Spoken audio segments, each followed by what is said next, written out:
All right. Going live right now, making sure everything is working well.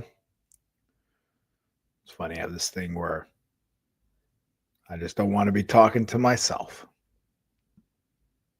Hope everyone's having a good Monday night or Monday morning, depending where you are in the world. Monday night. Oh, yeah. All right. The sound is good. Congrats to Kola Tsunami becoming a channel member. Keep in mind, gang, that you got the Patreon as well, where you can do one of the programs that I have structured out or do custom coaching with me.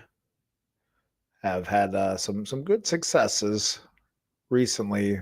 Some of the people I've worked with gotten some good fights in, some wins, some losses, some great performances, and progress, which is what it is all about when you do what we do here. Putting that link in the comments below for that Patreon page. Excuse the black eye. Didn't get it from boxing. Got it from doing jiu-jitsu consistently for a while. Got headbutted. What's up there, Rusty?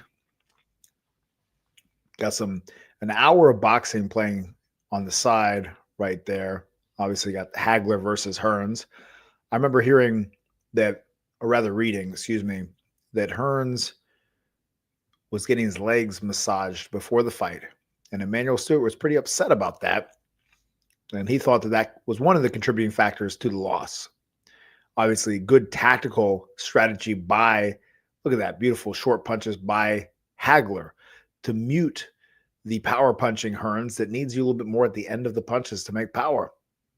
And great strategy to take out someone like Tommy.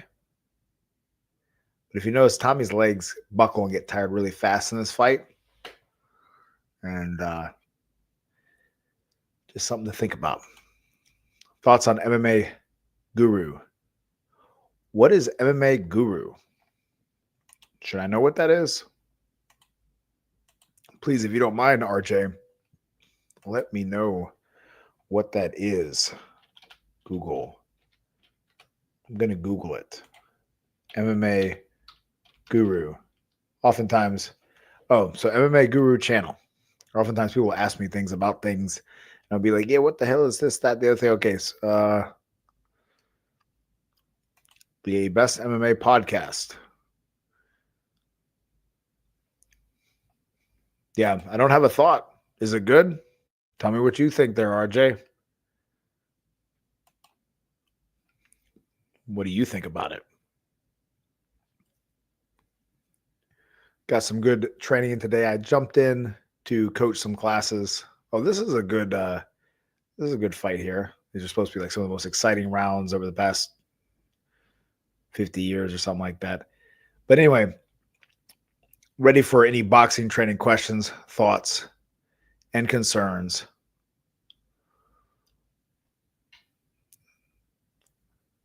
I think there's a delay on the chat too.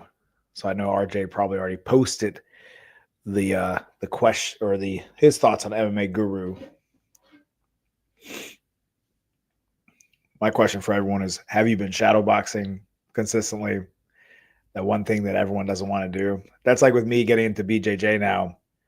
Oh, thoughts on here. With me getting into BJJ, I'm realizing that my own thing of what people struggle with boxing, where I don't do some of the drills, just different shrimping drills and things like that on my own enough. And it's like, man, when I do it, I get better. And I need to do it more. But obviously, like we don't want to drill. We just want to roll. Just like with boxing. It's like, I don't want to train. I don't want to do this. I just want to spar. It's like, yes, that will help you get better, but that's not the only thing. Or it's sometimes what you need, but sometimes it's not really going to get you to that next level and build the foundation that you need to build. All right. Jumping past you here, Rusty, going to jump back to you. He's sort of a troll. He just winds up a bunch of UFC fighters to get a reaction, but he has good videos, to be frank. I think it's what that means. Okay, cool. I have to admit, I'm not a big fan of the troll type thing, but I mean, I know it can take many shades, but cool. He has good, let's see, good videos. Man, cool. Man, MMA, a lot of respect for it. Not my bag, but maybe I'll check him out. Maybe, maybe put in the chat one of the better episodes you think, or whatever that he does. Thoughts on Eubank and the Ben fight?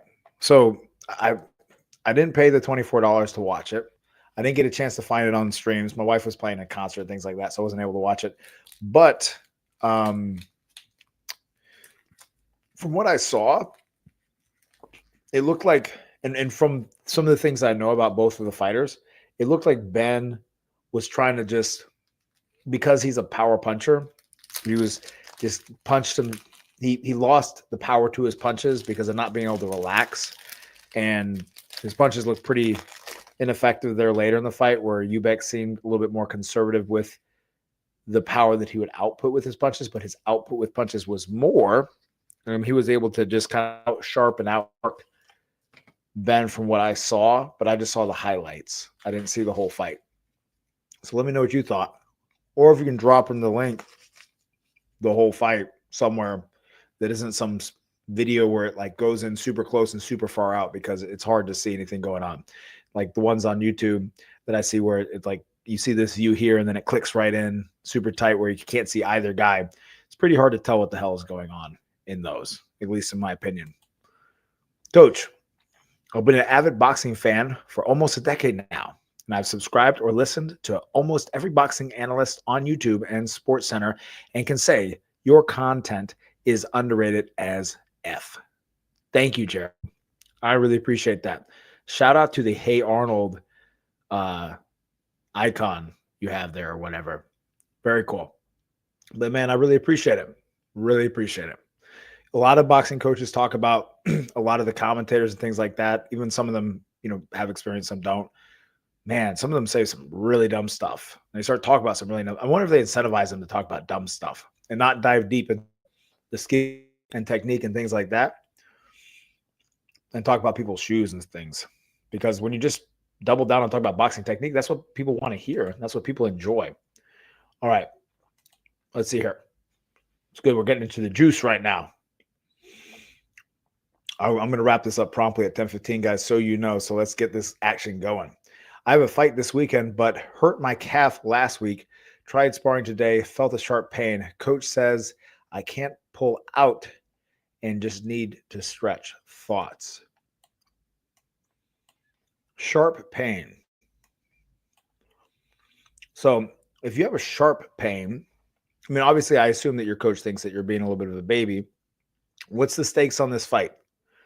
Because if it's like a big thing that only comes around once a year, once every 6 months, I mean, maybe there's a reason for this, but I'm assuming this is just an amateur club show. Is this correct? And in that case, if you're getting a sharp pain, you could try see if you can do some type of sleeve on it, right? Assuming you're going to go ahead and do the fight. I don't remember what the current regulations are with the tights. I think you can do tights, can't you, now with USA Boxing? I don't have anyone that wears tights, but you could do a tights under the shorts and then literally like tape that sucker up so that it has a little bit more support, assuming that that's going to make it feel better. Experiment with it now that you have a couple days before your fight, and hopefully that helps.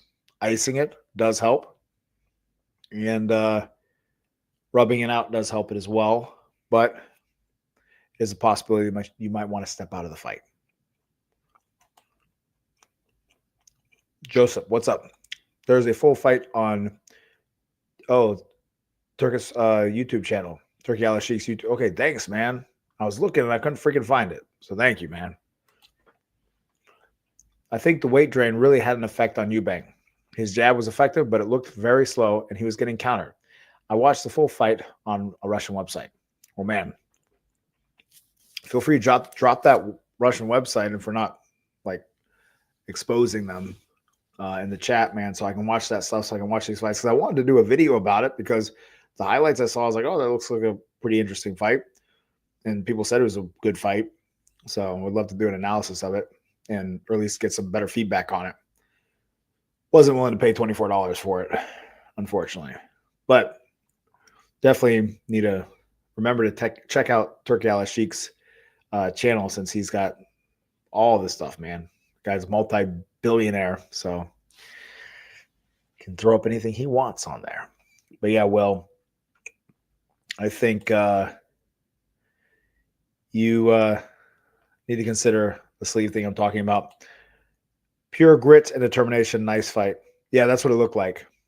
But man, it looked like, from what I saw, Ben didn't really know how to throw while tired, which is an important thing, which sometimes these really powerful and explosive guys have trouble with. I know, because I was kind of an explosive guy. And when you kind of don't have the energy and you're a little bit gassed out, you start throwing kind of how I saw Ben throw, and punches become kind of ineffective and they look really forced. But again, this is just my kind of off the cuff analysis of it without having really watched the fight. Oh, this is a hell of a fight with Bradley and forgetting what the hell this other guy's name is.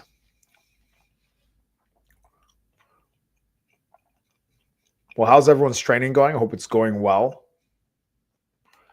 And let me know if you guys have any questions about training, thoughts, questions, or concerns. I'm super excited that this sucker will be coming out soon. So again, I'm going through it one more time to just make sure there's no extra stuff in there that's not needed, to make sure there's no mistakes and goofs, and also to make it the best book that it can be. But it's 66 boxing tactics to outthink and outfight your opponent. So look out for that, guys. It's going to be on Amazon. My coach just had a fight Saturday.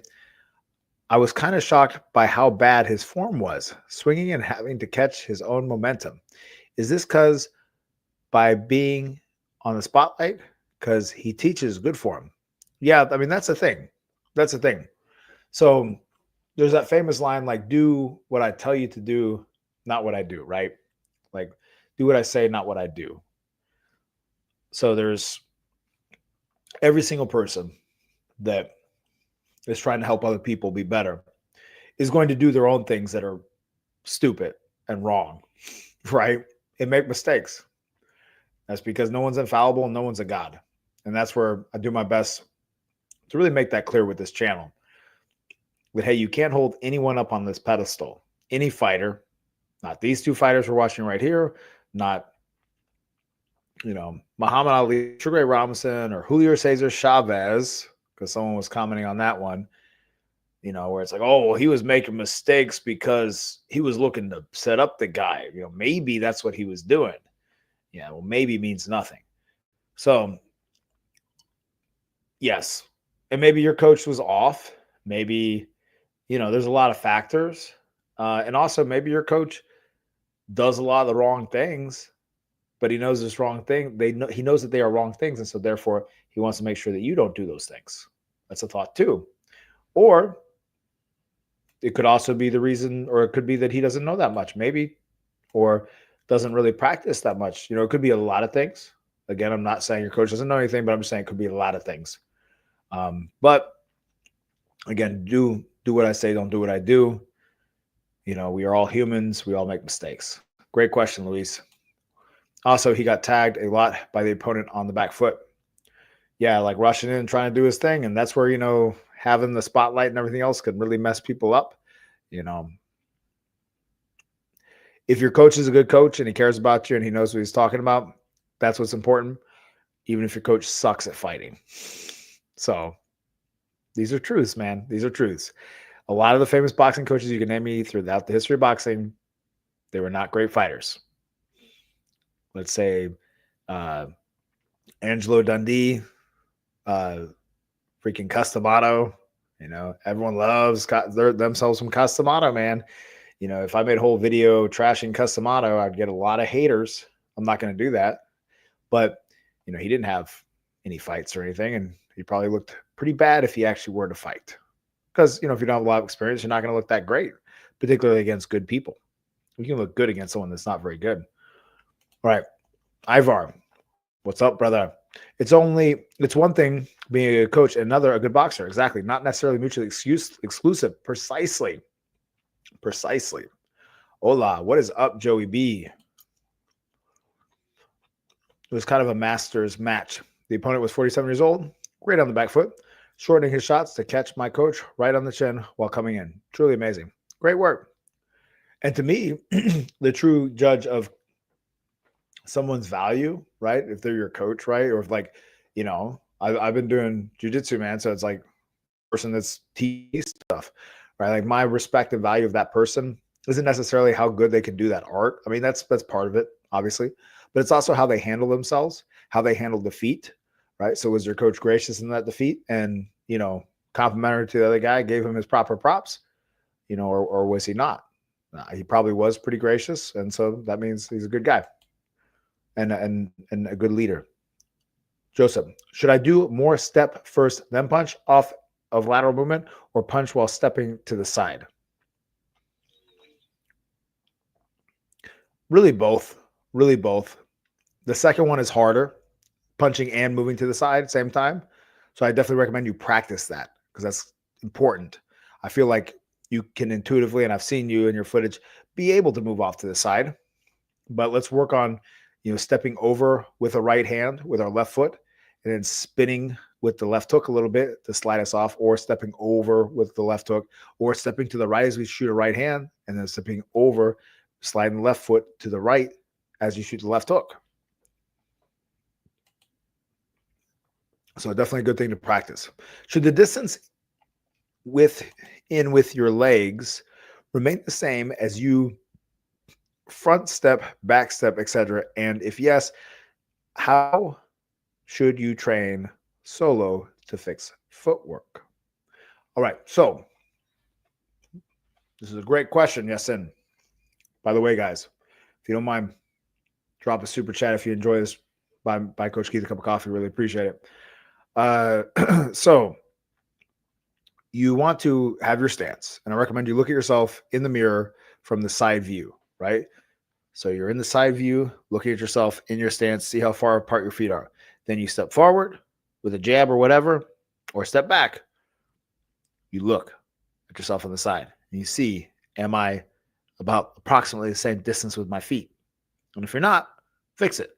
Try to take about the same step with each foot, all directions. It's important to build up that ability to do this. I've seen it bite people in a lot of ways when they, for instance, jab and step in. They leave the back foot and that person steps out. And now they have to slide that right foot up under them before they can step again. Great question. Any good exercises for driving off the back foot? Yes. Do you mean like pushing off the back foot?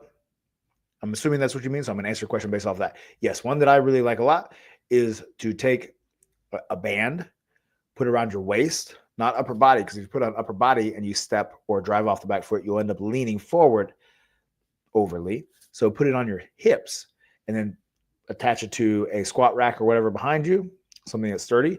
And then therefore you can really work on that loaded step off the back foot, pushing and snapping in quickly. Just make sure you don't do any big setup for it. What do I mean? Like a lean back or a lurch back before you go, stuff like that. Keep the knees lightly bent, have that foot loaded, ready to go, and try to step without anyone saying that you moved until you've moved. That's something I've had a lot of fighters do to work on stepping in with a right hand, like a lead right hand, a lead hook, or a jab, of course. Gerald, I appreciate all you do for the boxing community. Will there be a podcast in the near future? Would love to listen to your insight while driving an hour to work every morning. P.S. Shadow boxing right now. Love it there, Gerald. Yeah, man. Not any plans in the near future, but I'm going to do an interview with a pretty well-known fighter, and he's currently a coach for a guy that you would know really well, or at least most. Yeah, no, I would say everyone here knows exactly who this guy is, the fighter that he's a coach for. And so that would be a good one to just listen to because there's not going to be any video stuff on that. But then also a lot of my deep dives are just me talking. So definitely check out those, man. That's how I consume a lot of YouTube, frankly, for myself, is I'll put on something and I'll just listen. And most of the things that I consume on YouTube are just listenable, even if there's visual elements to it. Oh man, great work by De La Hoya there. What are some anaerobic exercises you would recommend, and how many different ones should I have in a routine? How many different ones in a routine? It wouldn't be appropriate to give you a number on that because that's very variable. Anaerobic exercises. So you're saying like explosive type exercises. Well, you want something for essentially the extension and some type of utilization of the feet for like lateral movement or something like that, or something to help the feet or the legs rather push you forward, back, around, or whatever. So to make it really simple, man, because again, anaerobic, we're thinking non-aerobic, something along the lines of things that utilize this stretch shortening cycle, like plyometrics, would be very helpful. So a deficit box jump, so jumping off of a small box, springing right off the floor onto a higher box, right? So you have short box, jump off, hit the floor, jump onto a higher box, and do that turnaround as fast as you can. And then doing that also with push-ups was a great one as well, where you have two, it could be chairs on either side, right? And you drop off the chairs. So as you fall off the chairs, you hit the ground with your hands and push off the floor and spring right back up onto the chairs or boxes or whatever you have around you, books. And that's a great one as well, to utilize that stretch shortening reflex to help you produce more power in the shortest amount of time, or strength in the shortest amount of time. Great question. Hello, Coach. Hope you're doing great. Thank you for all your efforts. Yes, absolutely, my friend. Very much appreciate all you guys. What's a good benchmark to measure your stamina when it comes to amateur boxing? I know sparring is an obvious answer, but a huge part of fighting can be pacing, which can sometimes be inconsistent. Very true. And this is one of the challenges of only gauging yourself by like sparring or shadow boxing and things like that. Because man, if you're in a big ring and you go against like guys that kind of pace, then it's easy for you to be like, yeah, dude, I'm totally prepared. I actually had somebody that trains with us that, well, let me put it this way. He comes up to train with us sometimes, but we're not like his home gym or something. Anyway, he had his first amateur fight not too long ago, like weekend before last. And he was not ready for this guy to just blitz all over him, right? Because he's, boxing like he thinks he's boxing 12 rounds. And he was not ready for that blitz. All right. So some ways to gauge stamina for that. Being able to go, that was a great right hand over the jab by De La Hoya and then left hook afterwards. Being able to go full tilt on a bag for 4 or 5 rounds, 3-minute rounds, full tilt, meaning you're throwing freaking hard, crazy punches. That's a good little gauge. All right. Or having someone work you very, very hard on the mitts for 4 or 5 rounds is another good gauge. And then lastly to that, being able to do 10 to 12 100-yard sprints at a fast pace is a decent indicator. Now, with all that stuff, though, outside of sparring and fighting, where all those gauges can be wrong is what? If when you spar, you're overly tense, right? And you're not breathing right and things like that, then all that doesn't matter at all. And now you're gassing out. And that actually might be something to consider. Are you gassing out because of tension, or is it because of conditioning? And it takes experience and an educated eye to know the difference sometimes. Great question, Damien. I hope that's helpful. Do you have any breakdown videos on lower weight class fighters? Would love to see one of Inoue in the future. Yeah, I should do one on Inoue. Check out my Chavez one. That's a good one. And put that in the link below. So check out my Julio Cesar Chavez one. because that's a lower weight class, and Chavez is super, super, uber good. Super good. Be dangerous for me to say that I think he's way better than Inoue. Inoue is massively powerful, though. All right. What do you think of fighters from Ghana? Ghanaian. But I assume you're saying Ghana, right? I'm sure you're saying it right. I just can't read. What do I think of fighters from Ghana? They all, historically, they seem to all fight fairly similar. Is this still true? They're tough warriors. With Ghana, there's that one guy. I'm trying to think of guys. So you got the one guy that fought Manny Pacquiao, right? He's from Ghana, right? And then I know I'm missing a few other ones. I'm a little bit more familiar with Nigerian fighters, but they fight pretty similar, right? Am I right? I think so. I might be wrong, though. Let me know. Greatest boxer ever. Ivar, I liked your intro when I saw it the other day. What's the story with your father and yourself as trainers? Yes. Great question. So I've told that story a couple of times. I'm happy to tell it here real quick for you, Ivar. So my father boxed in the CYO gym with Chuck Bodak and Tony Zale. Competed as an amateur a bunch and worked, and he even sparred Tony Zale. One time Tony Zale knocked him out with a body shot. And he credited boxing with helping him build the confidence and self-respect and discipline to get a PhD in neuroscience. He stopped boxing when he was about 22 or so because he had an eye injury and really just, in boxing, you need to know when your time is over or else you get really hurt. So then he got in his 20s into coaching as he was continuing to do his PhD stuff. And then also when he's a clinical psychologist, he coached throughout the 70s, 80s. And then he seriously took up being a professional boxing coach in 1994 when he retired from clinical psychology. And that's where he had fighters fight like on the Heavyweight Explosion fights and a whole bunch of different shows and things like that. He was doing his best to build a stable of fighters with a small crop of talent. Being in Athens, Georgia, I grew up on 40 acres. So he wanted to live in the country and things like that.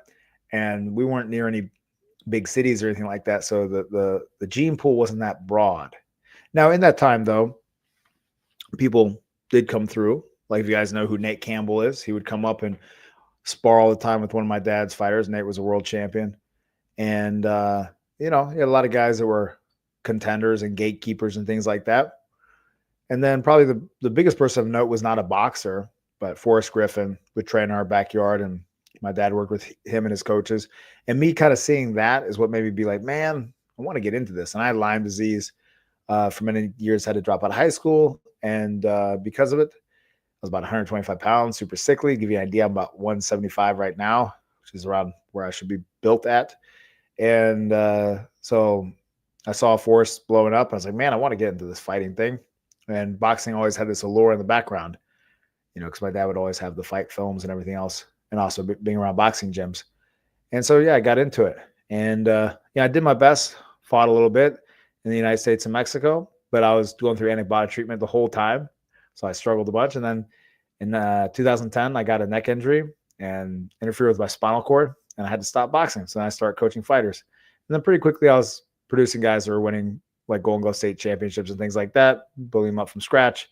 Then I got a few pro fighters, had a pro journeyman that I worked with a lot who fought on national television multiple times, fought Jeff Lacey, few other things like that. And then I've also produced a few guys that went on to have, reasonable kind of lower level pro careers, like Octavius Bowens. He's like, I think 9-0, but he's kind of taking a back seat right now, started off a little bit late.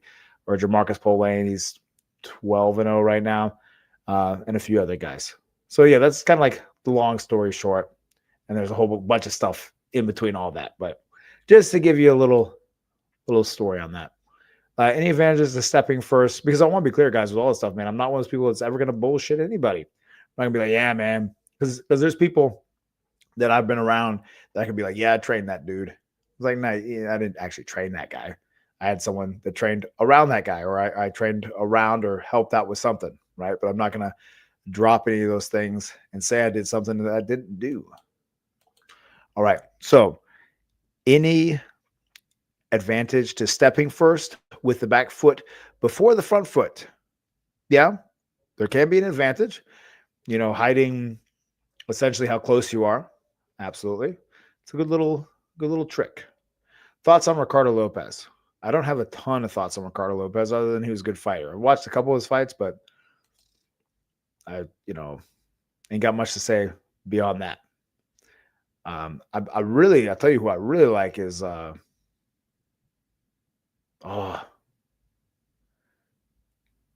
like Orlando. Oh my gosh, Orlando, and I think his last name started with a C. Great footwork. And I'm forgetting who the hell he was. Hola, what is up? Coach, you should make top fighters do film study for each kind of style. Can go the boxing boxer. Coach, you should make top fighters to film study for each kind of style. Can go the boxer, puncher, outfighter, pressure fighter, route. Also Soviet style, Cuban, old school type fighter. Yeah, that's a thought. I'm not sure I fully understand your question, man. But yeah, I definitely need to do more fight studies on these different styles. Oh man, this is one of the greatest rounds of boxing right here with Diego Corrales getting dropped here. Man. And then spitting his mouthpiece out, buying himself time so that he can get Castillo out of there. Azuma Nelson. Okay. Ike Corte. Mm-hmm. Yeah. I tell you though, I do think they fight pretty similar to Nigerian fighters. Is there a difference in your opinion, greatest boxer? But yeah, I mean, they produce some great fighters, man. I tell you, all African fighters, guys that are actually from the continent of Africa, like were born there, came from there, are all tough SOBs. Yep, Orlando Canizales. That's the dude I was thinking about. Really great footwork. Orlando Canizales. Not a question, just video ideas. Oh, cool. No, that is a good video idea, though. Going over these different styles, man. And that's one thing, too. In the book that's coming out soon, man, I got how to beat every style or different strategies to beat every style. And Joey's rocking the Olas. Yeah, no, that's a good list. VP, love it, man. I've heard that in the pros, breathing technique matters more than conditioning when most fighters prepare properly. When most fighters prepare properly. Do you have any videos on breathing techniques? If not, would you be interested? Yes, well, I'll give you a video right now on breathing technique. And I promise you, I'm not trying to be a jerk about this. But it is simply knowing when to get your breath. I had this one journeyman fighter who fought a lot of guys. A lot of guys that went on to fight on, to win titles and things like that. And this guy survived, all these guys. And he would not take training very seriously. He was not the most conditioned guy. And throughout a lot of his career, he smoked weed and did a bunch of other stuff. He was really good at the breathing technique thing. Okay. And I'll tell you what it is. As simple as this. It's nothing complicated. It's that he would, in the clinch, like when things would get, when he would get tied up or tie someone else up, he just breathes, takes that deep breath in through the nose, out through the mouth.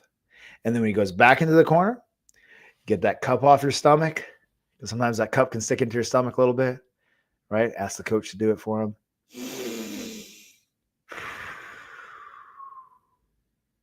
That's it. And then, of course, when there's space, that's it. That's it. That's really all it is. When there's space, catch your breath. When you're tied up, catch your breath.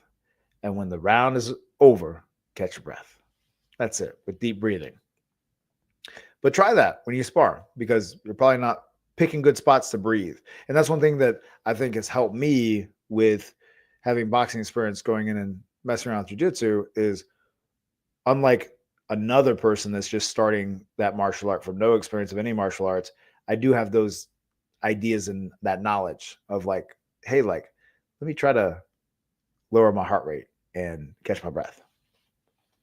So yeah, so absolutely, it's good stuff. Probably things I don't think about enough, but definitely like for people's first fight, a lot of times the instruction is, for me, is breathe, breathe, breathe. All right. Hey, coach, cramming schoolwork got you tuned in. Would you say slow is fast, fast is slow applies to boxing. Leo, slow is fast and fast is slow. That's a good one. That's a good one. Leo, oh, your cola tsunami. Love it. So, in a sense, yes.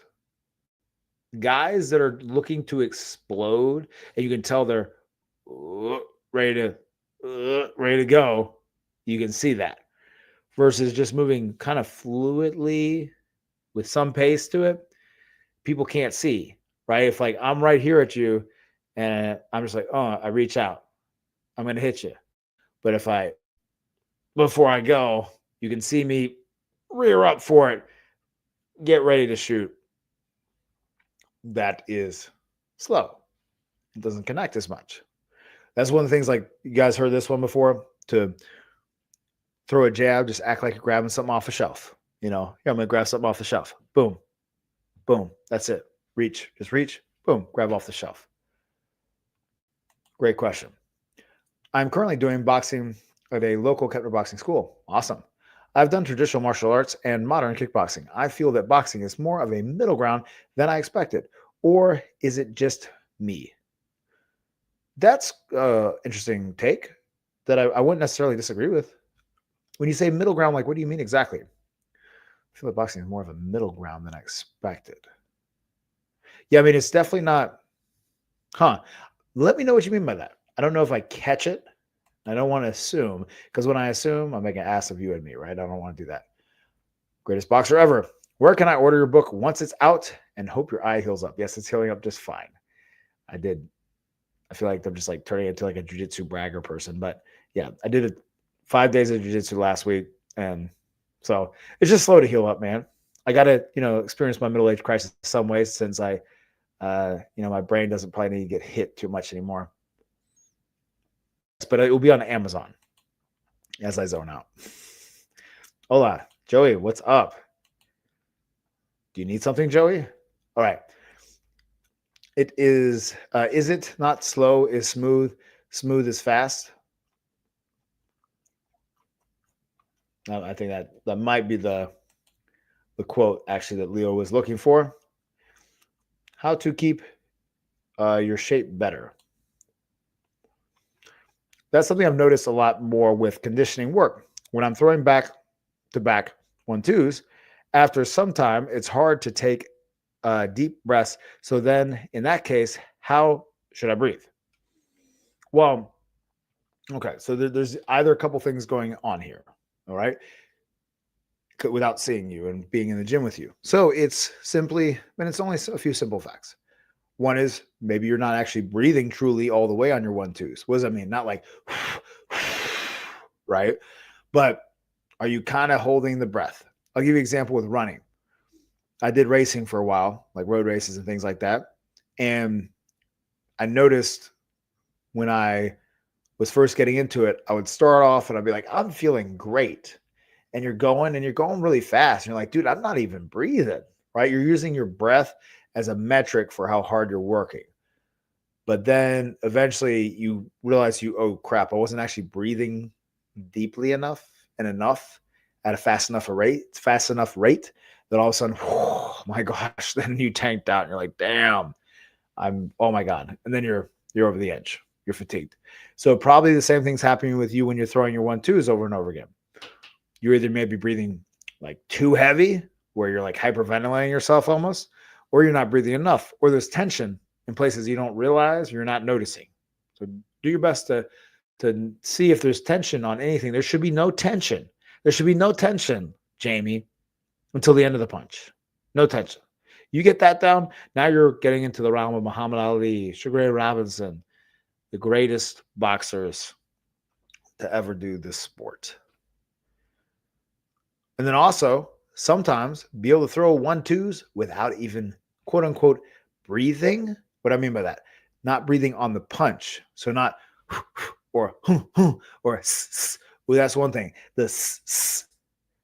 Everybody go or go. You feel the difference in core tension by doing this versus the or the especially the versus this. This is a lot tighter, going to burn you out a lot more. You're compressing your expression of oxygen from your body. I recommend not doing that. All right. Now, also though, to the point I was going to say, practice throwing punches and just breathing smoothly. So being able to throw punches that have a snap on them and be able to just have a conversation. You're just breathing smooth and you're having a conversation while you're popping the bag, snapping your punches and throwing with your body. Like outside of a little bit of extra, just like a little bit of extra power and making sure that you're not holding your breath, you can throw punches and not breathe on every punch. There's plenty of pro fighters that do that. Plenty. Things for you to work on, Jamie. Great question, man. I love you open up the can of worms.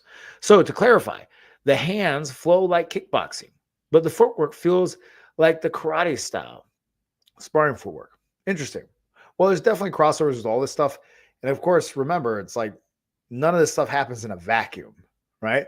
So it's always possible that boxing at time in some way, shape, or form borrowed from karate, or karate in some amalgamation of it borrowed from something of boxing, right? That's actually just like kind of like a random offshoot real quick. This happens a lot with like the UFC or like MMA, excuse me, where one of our dear family and friends, Scott Hicks, may rest in peace. He's a professional Muay Thai coach, and he produced a guy from scratch, Yohoshi Yehuda, who is two-time world professional heavyweight Muay Thai champion. And this is back, when I was getting into fighting and stuff like that, finding an interest for it back in the early 2000s. And we'd watch all the UFC fights when they come on because it's always a big event, right?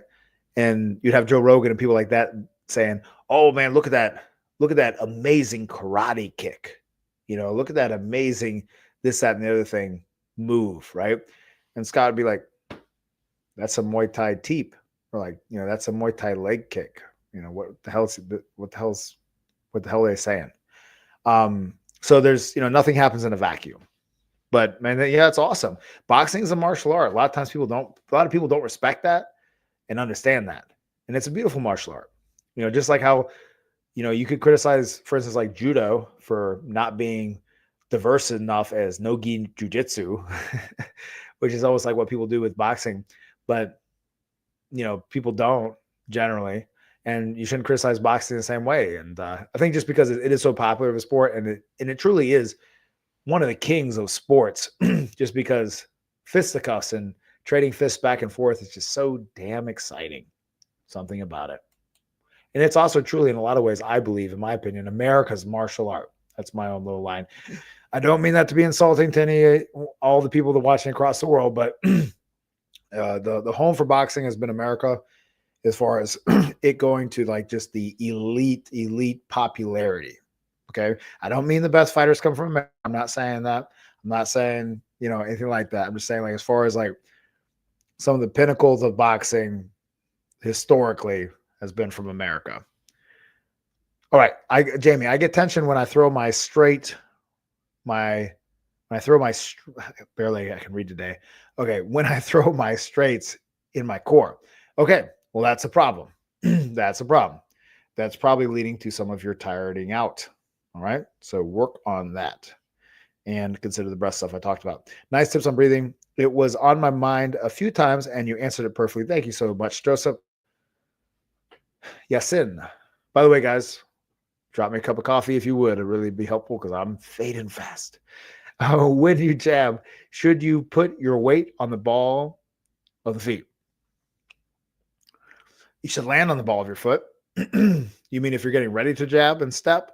Well, it's hard to jab or to move quickly off of a flat foot. It can be hard to do. You're a little hair faster on the balls of your feet. Just a slight ball favor. I don't mean like you're about like act like you're walking in high heels, right? Just a little slight ball favor so you're poised. It's barely even detectable by an outside observer. But you yourself, if you notice, can feel the difference between you're set mid-foot or slightly weight on the heel, or if you got a little bit of that orientation, a little bit more to the ball of the foot, so you're ready to move. Land on the ball as always, though, because if you land on the ball, you can move off of that now. If you land on the heel, you have to let your ball set before you can move. Very, very important concept, guys. We got about 15 minutes left. Let's really make this next 15 minutes the most amazing 15 minutes we've ever done in a live, as far as just repping out awesome questions like that, guys. Great work. I have a daughter, 5 years old, who is boxing with me at home. What is a good age range for her to get in the gym and start sparring? That's a great question. That's a great question. I would say really getting to about 7 or 8, I think, is where it really starts to have really specifically 8 is where I like to see people starting to do sparring. Now, of course, plenty of people start a little bit earlier than that, but I think 7 and 8 age range, 7 to 9, is a good time frame that they can get that taste.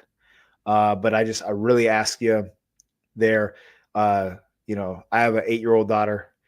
Make sure you, because it's very easy to be like, oh, it's just, these girls aren't hitting too hard, whatever. Subconcussive injuries is a thing on a developing brain. So just make sure you do it to a minimum, in my opinion. That's just my opinion. And space it out. Because there's not like that much of I've seen with fighters that started when they were 8, let's say, like sparring and fighting, let's say, versus started when they were like 13 or 14. All right. I've never asked this, but what is your take on boxer kick the ground? Also, what are your thoughts on the triangle of boxing? Slugger to outboxer and swarmer.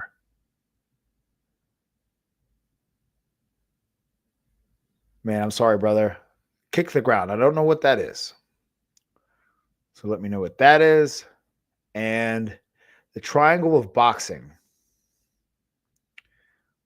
The slugger, outboxer, and swarmer. It sounds like you're referencing something specifically. So I don't know, my friend. There's a lot of ideas out there. And some ideas are great. And there's some great ideas I've never heard of before. So please explain a little bit further to me if you don't mind. Thank you. So then, should straights be seamless in technique, or is it a conditioning issue where my core just simply isn't conditioned enough?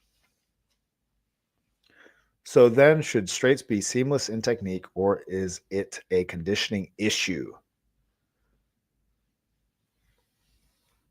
It could still be both, but I'm going to say it's probably a technique issue. So post a video up of you doing these punches, and maybe I'll give you some analysis. What does it mean to break rhythm? I saw a video explaining beginners will set a rhythm and punch, but pros will set rhythm and break it with a different one. Mayweather did this against Canelo. Yes, and Mayweather famously fought most of the time without a rhythm so that he could not be timed and countered and things like that. But then also oftentimes it's good for a fighter to even sometimes fight off of a rhythm as long as they don't do it too consistently or in the same way. To your point, breaking a rhythm. Well, yeah, so remember that fighting off of a rhythm, anything done rhythmically, it's almost like a snake charmer, right? You're playing that song that's charming the snake and kind of hypnotizing it, right? If something's moving in front of you, movement hides movement, and that rhythm kind of hides something. So therefore, if you can break that rhythm, you're kind of mesmerizing someone into that rhythm. They might throw on your rhythm, and then now they're matching themselves to your rhythm, which allows you to, in theory, be in control of them. So yes, you are correct. It is important, though, to be able to fight with rhythm and without rhythm, in my opinion. Guys like Muhammad Ali, most of the time, in a rhythm all the time. Guys like Sugar Ray Robinson, most of the time, fought in a rhythm. Were very successful. They didn't really break the rhythm that much. But it is important to go against many fighters and to be successful for many fighters to be able to break your rhythm and fight with no rhythm sometimes. Think of guys like Joe Louis. Typically, also, counterpunchers don't have that much rhythm, typically. What's the best way to incorporate to counter with? What's the best way to incorporate countering with? What's the best way? Okay, combination instead of single punches.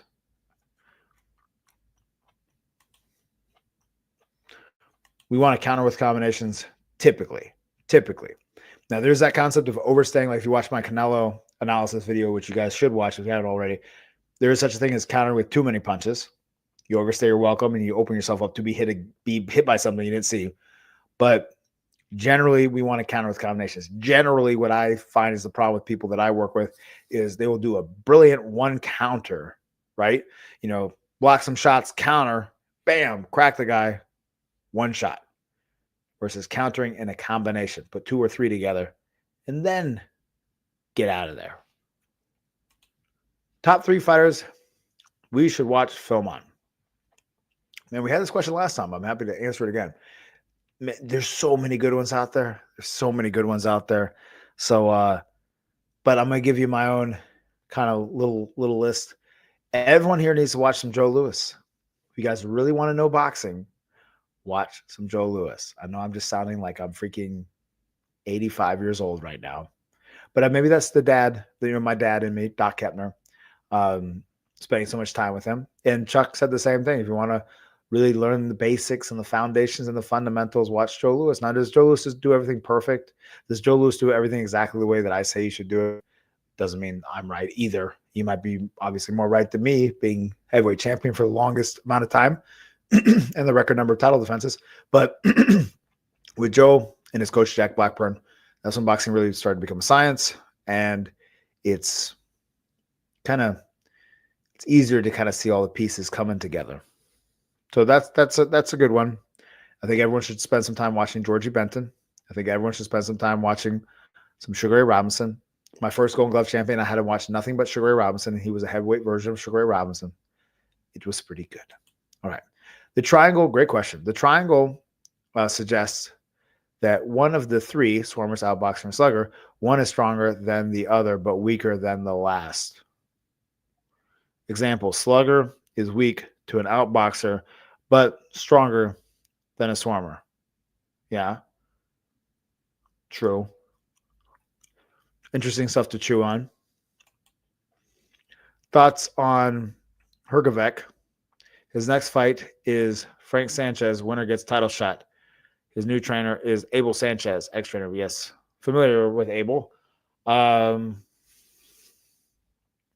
Man, let's see. This dude, Hrgovic. The name sounds familiar. I don't have immediate thought on that. Sorry, Josip. WJJW styles make fights. Yes, it all comes down to the fighter and the coach. Yes, very true. All right, Leo. Kola Tsunami. Based on what you said about getting people through the door when building a business, people won't stick around if they don't see equipment like heavy bags. Question mark. This is our problem, College Club. Yes, true. And that's where you have to identify, though, with people, what is required. Like one of the famous gyms in Cuba, right? I don't remember what the hell it's called, but people go down there, rich white folk go down there to box so that they look cool, they look cultured, right?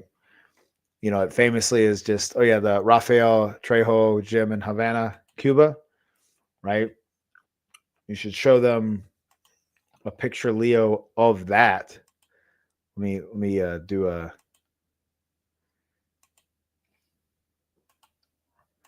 Right, so this right here. All right, show them a picture of that. That's a boxing gym, and it's a pretty good boxing gym. It's all you need. Look at that. It's all you need. You just need. You don't even need a ring. That's honestly too much, right? Well, look, they got a floor, and that's it. Boom. And this is like the gym that I trained at in Mexico. It had a cover over it. It had a ring that was not as nice as this ring, and it had a floor. Oh, look, they have 2 bags. But that's really all you need. They could do without the bags. Bags are helpful, but they could do without it. And again, if you got 1 bag, 2 bags, that's largely all you need. Really, you just need other people. Lewis Holyfield and James Toney. John Doe says, yes, absolutely. Again, dude, there's so many in name, man. You know, you catch me on the right night, and I'm going to say those three. And I mean, goodness gracious, dude. James Toney, Lord have mercy. Right? So much to learn. He's the individual. I've had the pleasure of meeting him once or twice and talking to him, but he's just, when I started watching him, I started loosening up. He fought Dubois, beat Joe Joyce last fight, and was Olympic bronze medalist. Oh, that's right. I'll look at him and get back to you there, Joseph. Great question. We've got a few minutes left, guys. If you guys don't mind, drop a super thanks. Help support the channel, help do what I do. And yeah, I know, like, the reason I've been talking about this for so long, guys, is one, I've been working on it for so long, but two is just so that everyone's aware of it. So when it is released, trust that I will blast it all over the YouTubes so you guys will know, as well as on Instagram and everything else. It'll be on Amazon. So jump in and buy my book. Maybe might be first of many books. Who knows? I've already had a few ideas for some other books coming up here. But the idea is it's your strategy toolbox book, and it's great too because the final chapter of the book is going through. Well, so first, like, I wrap up the whole thing with Yep, your tactics toolbox, and then there's only a few pictures in there for things that had to have pictures, but I couldn't conceptually explain the theory behind. But then the last chapter of the book, we talk about chapter 9, 3-round. You can't see it's too white, but 3-round strategies, different strategical tactics in a 3-round fight. Pretty cool stuff. You guys should check it out. Any more questions to finish this night off with a bang, gang? We got man, long day for me. What the hell is this guy's name again? I forget his name. He passed away. Mi Vida Loca guy.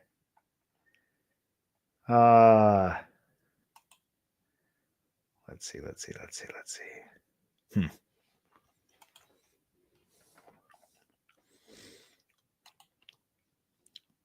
Yep. No, absolutely, man. Because as boxers, it's so easy to work your body nonstop, but you got to work your mind. And remember, the mind is what separates humans from the rest of the animals, right? The rest of the animals are stronger than us, faster than us. Johnny Tapia. Thank you. Thank you guys for helping me out. Man, I'm more tired than I think I am. Johnny Tapia. Appreciate you. Jaro, were you the guy too that pulled out the Orlando Gonzalez, right? Good man. Yep. Man, big ups for Jario, man. Thank you, brother. Appreciate you. Big help. All right, man. Well, if there's not any more questions, guys and gals, if there are any gals in here, then I'm going to lock it down with Johnny Tapia. And we're done, guys, for tonight. I'll do a stream maybe next Monday. If not, though, for sure, probably next Monday. Who knows? Maybe next Monday the book will be ready to launch. Oh, look, there's a young Freddie Roach. We'll be ready to launch and be out there, guys. All right? I hope everyone has a good night. It's about 10:15, and I appreciate everybody. See you on the next one or see you on the next video. Later.